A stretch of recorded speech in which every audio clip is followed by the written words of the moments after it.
Pada kesempatan ini, kita akan mempelajari tentang jenis-jenis teks deskripsi. Apa kalian tahu jenis-jenis teks deskripsi? Boni menjawab, "Saya, Bu.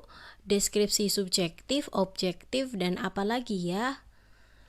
Lalu Mila menjawab, "Deskripsi spasial, Bu."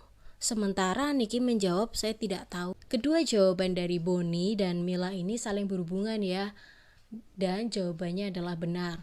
Jenis teks deskripsi berdasarkan objeknya. Mari kita lanjut pembahasan jenis-jenis teks deskripsi. Jenis-jenis teks deskripsi berdasarkan objeknya terbagi menjadi 3. Yang pertama, deskripsi objektif. Kedua, deskripsi subjektif. Dan yang ketiga, deskripsi spasial.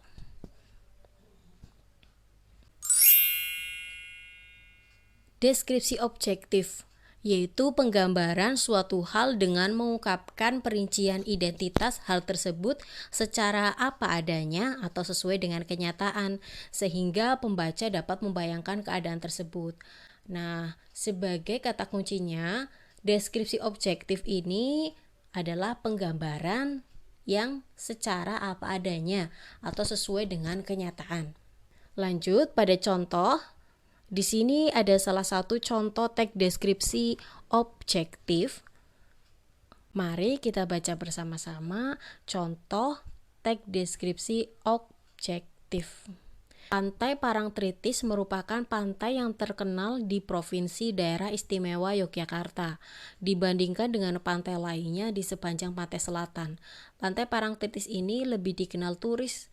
Pantai Parangtritis terletak 25 km sebelah kota Yogyakarta. Tepatnya pantai ini terletak di Desa Parangtritis, Kecamatan Kretek, Kabupaten Bantul. Sepanjang perjalanan menuju pantai akan disuguhi pemandangan sawah, sungai, dan bukit. Jenis teks deskripsi objektif itu digambarkan secara apa adanya dan memang berdasarkan kenyataan.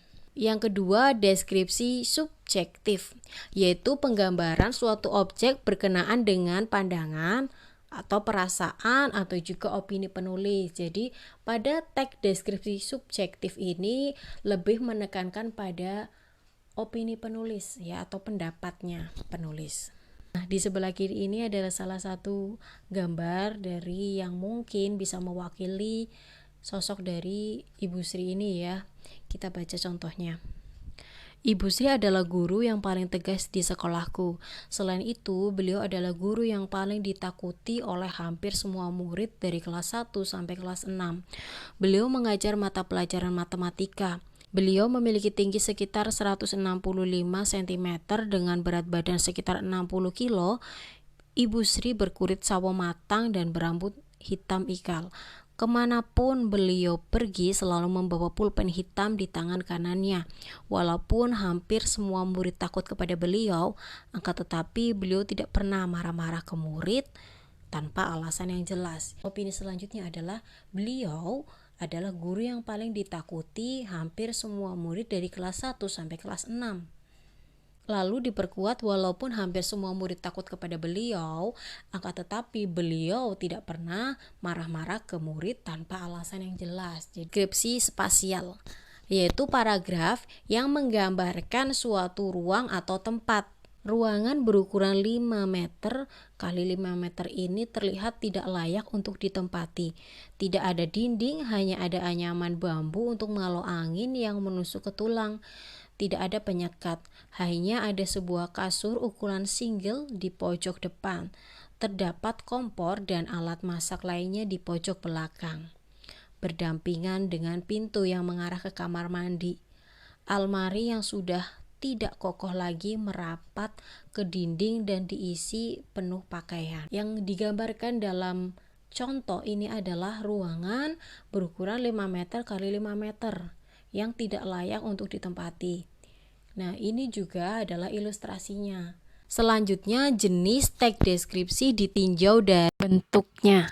Ada 2. Yang pertama, teks deskripsi berdiri sendiri. Misal ada judul teks deskripsi keindahan Pantai Parangtritis. Maka di dalam teks deskripsi tersebut disampaikan letaknya ada di mana, lalu ada juga keindahan apa yang ada di Pantai Parangtritis. Kedua, teks deskripsi yang menjadi bagian dari teks lain. Nah, ini biasanya ada dalam kutipan dari cerpen, novel, lagu, atau iklan, dan lain-lain ya.